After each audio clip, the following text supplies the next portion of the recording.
കേരളത്തെ സംബന്ധിച്ചിടത്തോളം ചില കാര്യങ്ങൾ കൂടി പറഞ്ഞുകൊണ്ട് അവസാനിപ്പിക്കാമെന്നാണ് തോന്നുന്നത്. ഇപ്പോ ഇന്ന് നമ്മുടെ നാട്ടിൽ ഒരു വലിയൊരു പ്രചരണ കോലാഹലം ഒരു കാര്യവുമായി ബന്ധപ്പെട്ട് വരികയുണ്ടായി. അത്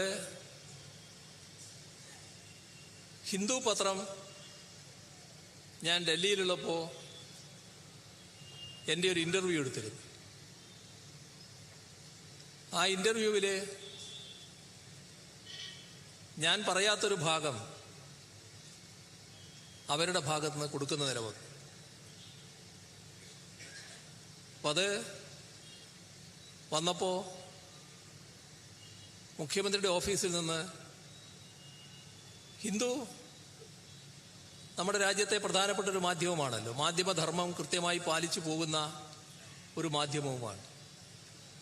അപ്പോൾ അവർക്കെന്താണ് ഇങ്ങനെ സംഭവിക്കാനിടയായത്, നിങ്ങൾ തന്നെ അത് പരിശോധിച്ച് ആവശ്യമായ വിശദീകരണം നൽകണം എന്ന്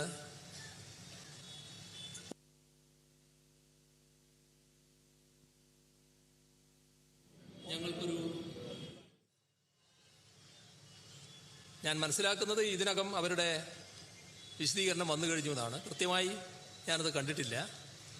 എങ്കിലും ഞങ്ങൾക്കൊരു വീഴ്ച പറ്റിയതാണ് എന്നവർ സമ്മതിച്ചിട്ടുണ്ട് എന്നാണ് ഞാൻ മനസ്സിലാക്കുന്നത്. ഇവിടെ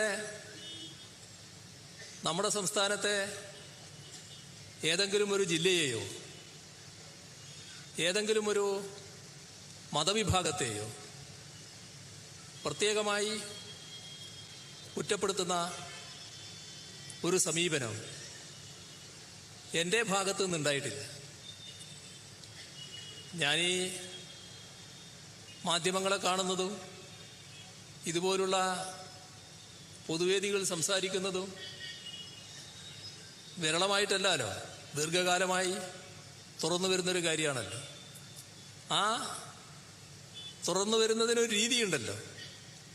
ആ രീതിക്കകത്ത് ഏതെങ്കിലും ഘട്ടത്തിൽ ഒരു പ്രത്യേക പ്രദേശത്തിനെതിരെയോ പ്രത്യേക ജില്ലക്കെതിരെയോ നമ്മുടെ സമൂഹത്തിൽ ജീവിക്കുന്ന ജനങ്ങളിൽ ഏതെങ്കിലും ഒരു പ്രത്യേക വിഭാഗത്തിനെതിരെയോ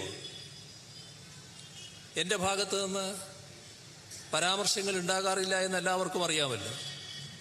അതെല്ലാം പൊതുവെ അംഗീകരിക്കപ്പെട്ട വസ്തുതയും യാഥാർത്ഥ്യവുമാണല്ലോ.